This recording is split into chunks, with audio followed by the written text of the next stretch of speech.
नमस्कार दोस्तों, स्वागत है आप सभी का इस वीडियो में। हाल ही में आए खबरों के अनुसार उत्तर प्रदेश सरकार ने लगभग 25,000 से ज्यादा प्राइमरी स्कूलों को बंद करने की बात कही है। 27,764 प्राथमिक स्कूलों पर ताला लगने जा रहा है। ये प्राइमरी स्कूल वो स्कूल है जिनमें 50 से कम स्टूडेंट्स हैं। इन स्कूलों को बंद करके पास के किसी स्कूल में मर्ज करने की बात की गई है। आखिर ऐसा क्यों हुआ? गवर्नमेंट को ऐसा क्यों करना पड़ रहा है? आखिर प्राइमरी स्कूलों में बच्चों की संख्या लगातार कम क्यों हो रही है? इससे गरीब किसान मजदूर जो अपने बच्चों को प्राइवेट स्कूल में नहीं भेज सकते, उनके बच्चों के एजुकेशन पर क्या प्रभाव पड़ सकता है, चलिए जानते हैं आज की इस वीडियो में।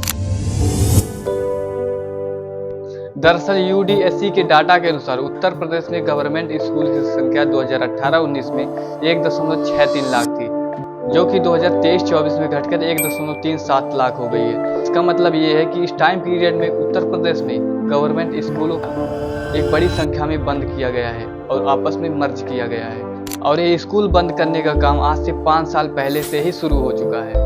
प्रेजेंट टाइम में लगभग 27,764 स्कूलों को बंद करके आपस में मर्ज करने की बात की गई है। कुछ रिपोर्ट्स के अनुसार लगभग 10,827 स्कूलों को पहले से ही मर्ज किया जा चुका है। जुलाई 2025 की रिपोर्ट्स के अनुसार उत्तर प्रदेश के लखनऊ शहर में लगभग 82 से 120 स्कूलों को बंद करके आपस में मर्ज किया जा चुका है। अब आखिर ऐसा हो क्यों रहा है कि उत्तर प्रदेश में गवर्नमेंट को इतने सारे प्राइमरी स्कूलों को बंद करना पड़ रहा है और आपस में मिलाना पड़ रहा है? आखिर प्राइमरी स्कूलों में बच्चों की संख्या लगातार कम क्यों हो रही है?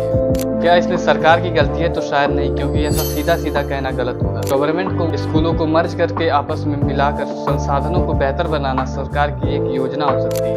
बच्चों को दोपहर में लंच भी मिलता है, लेकिन समस्या भी है, क्योंकि गवर्नमेंट को इस बात पर भी ध्यान देना होगा। कई स्कूलों में बिल्डिंग खराब है, टॉयलेट खराब है और कहीं कहीं पर स्कूल गांव से बहुत दूर, स्कूल में टीचर बहुत कम है और डिजिटल एजुकेशन गांव में शायद ही पहुंच पाता है। अगर सरकार स्कूलों को बेहतर बनाने का प्रयास करती है और बजट पेश करती है, फिर भी सरकारी कर्मचारी और स्कूल के कर्मचारी पैसों का यूज किस प्रकार से करते हैं कुछ पता ही नहीं चलता। स्कूल में कोई परिवर्तन नहीं होता। सरकारी स्कूलों में टीचर शायद ही कभी समय से आते हैं और अगर स्कूल में आते भी हैं तो उनका ध्यान पढ़ाने में कम और मोबाइल पर ज़्यादा होता है। बहुत ही कम ऐसे गवर्नमेंट टीचर होते हैं जो बच्चों को बहुत ही ईमानदारी से पढ़ाते हैं। बच्चों के घटने का सबसे मेन कारण ये प्राइवेट स्कूल होते हैं, क्योंकि ये स्कूल बच्चों को बेहतर इंफ्रास्ट्रक्चर, स्मार्ट क्लासरूम और बेहतर एजुकेशन और खेल का मैदान प्रोवाइड कराते हैं, जो कि सरकारी स्कूलों में नहीं होता है। प्राइवेट स्कूल बच्चों को हाई क्वालिटी एजुकेशन प्रोवाइड कराते हैं।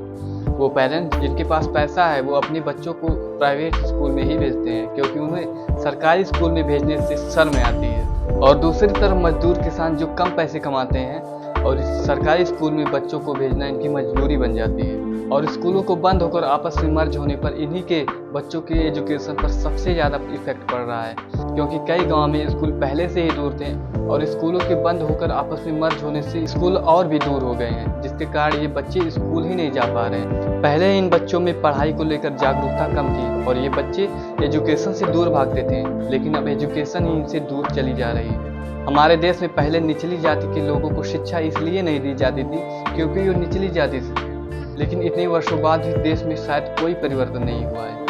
इस प्रकार देखा जाए तो गरीब किसान और मजदूरी करने वाले लोगों के बच्चों को पढ़ाई करने का मौका ही नहीं मिलेगा, क्योंकि अब शिक्षा अमीरों को ही मिलेगी, क्योंकि अमीर लोग अपने बच्चों को प्राइवेट स्कूल में पढ़ाएंगे और गरीब किसान जो अपने बच्चे को सरकारी स्कूल में पढ़ाता था, अब उस बच्चे को स्कूल जाने का मौका ही नहीं मिलेगा, क्योंकि ये स्कूल बंद होते जा रहे हैं और आपस में मर्ज होते जा रहे हैं। इस प्रकार अगर हमें सरकारी स्कूलों को बंद होने से बचाना है तो सरकार, शिक्षक और समाज तीनों को मिलकर सोचना होगा, क्योंकि जब तक सरकार सुविधा नहीं देगी तब तक टीचर प्रेरित नहीं होंगे और अध्यापकों को अपनी जिम्मेदारी समझनी ही होगी। और अगर अध्यापक बच्चों को प्रेम से और ईमानदारी से पढ़ाते हैं तो पेरेंट्स अपने बच्चों को सरकारी स्कूल में भेजने के लिए जरूर प्रेरित होंगे। और जब लोग शिक्षित होंगे तभी हमारा देश तरक्की करेगा।